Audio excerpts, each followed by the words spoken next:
Hi everybody, Cheryl and Lady coming to you from the Ladies Garden and Home. And October can be a very busy month for people, both in the garden and also just with life. So I've decided to really narrow down my list to the 8 most important things that I want to get done by the end of the month. I'd like to share those with you, so I hope you join us.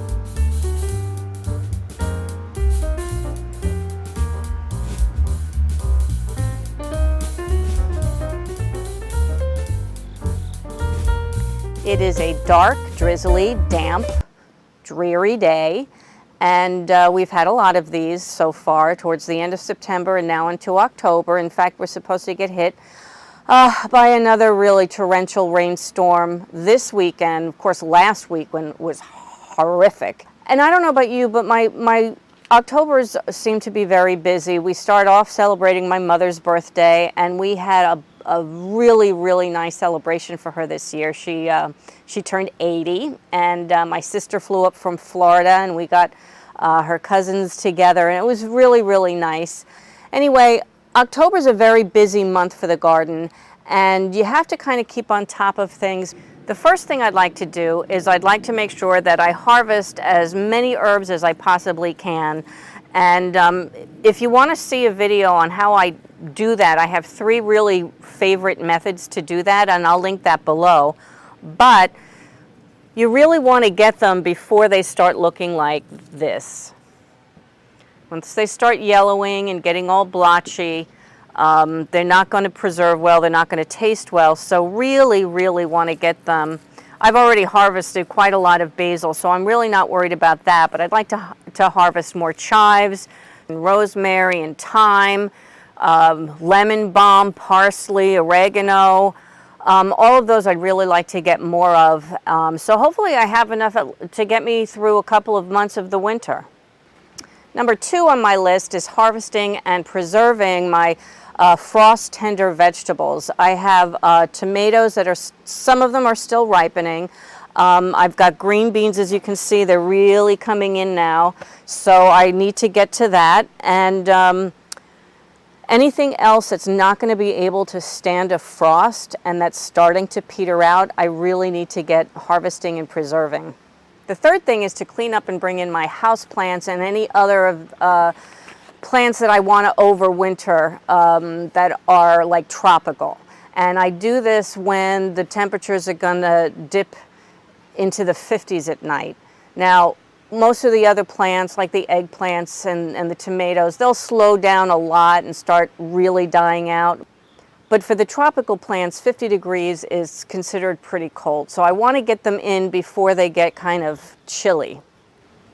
So I'm going to bring in my ginger, I'll bring in my hibiscus, I'm going to bring my house plants, and then probably my 4-year-old basil plant and my paprika plant that I overwintered last year inside.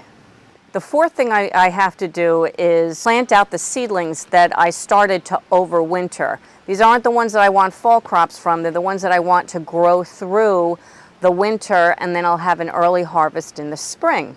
I'm going to start them off with frost cloth just to keep bugs away, especially since I'm doing cabbage and winter broccolis like purple sprouting broccoli that the white cabbage moth absolutely loves. And in my area, which is Southwest Connecticut, they don't leave here until, sometime in November. So, but then after the frost cloth and it starts really dipping at night, I'm going to put the plastic row cover on them, and then that should be it for the rest of the winter.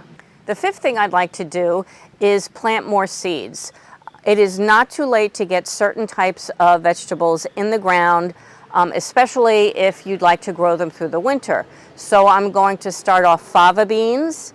I'm also going to do some giant winter spinach, which is a very hardy variety, some winter lettuces, and some arugula as well. Now you can do other things too. You can do certain root vegetables like, I don't know, parsnips. You could also do kale, but I don't like kale, so I'm not going to do those. The sixth thing I need to do is I need to clear the spent vegetables out of the beds, and if any of them were diseased, I'm not going to put them in the compost pile, And I'm not going to do what my favorite thing to do is chop and drop, which is basically just chopping up the leaves and then dropping them right there, and that's a nice mulch that breaks down then throughout the winter and gives a lot of minerals and things like that that the vegetables had actually pulled from the soil back into the soil. However, if these plants were showing some sort of disease, I'm not going to do that. Like, for example, with my strawberries, which I don't need to pull because they're perennial, but I've had a terrible, terrible fungus disease this year, and I really am going to whack it way back and hope that it pulls through next year.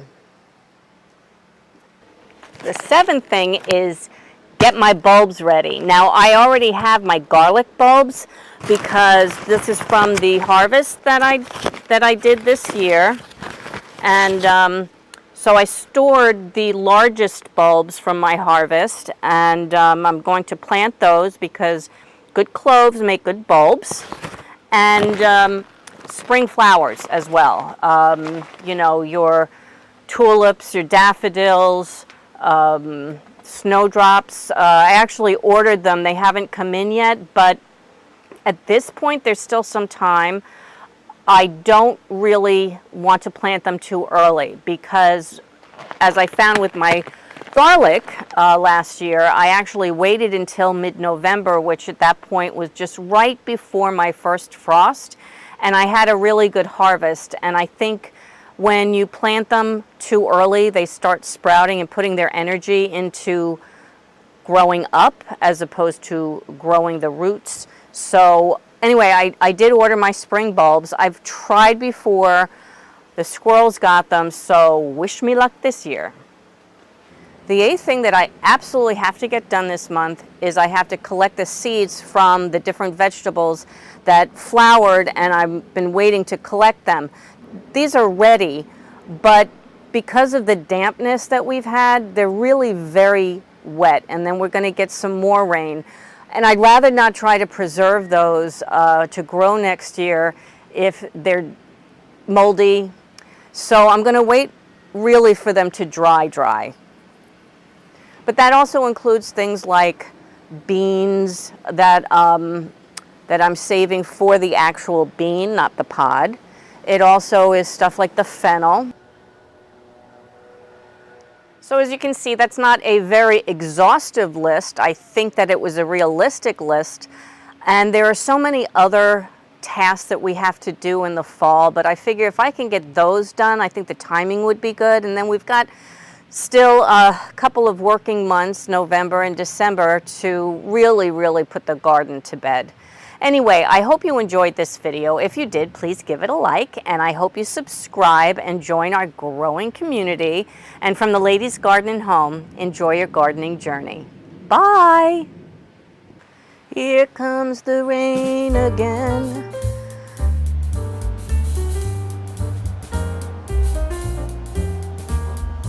Lady says goodbye.